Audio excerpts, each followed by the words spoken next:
Құрметті қазақстандықтар, 12 желтоқсанда Астана қаласында жыл сайынға Дарын мемлекеттік жастар сыйлығын тапсыру рәсім өтеді.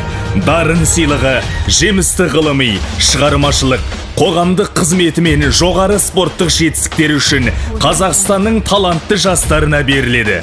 Жүлде 10 номинация бойынша беріледі. Әдебиет, ғылым, дизайн және бейнелеу өнері, журналистика, классикалық музыка, қоғамдық қызмет, спорт, театр және кино, эстрада, халық шығармашылығы.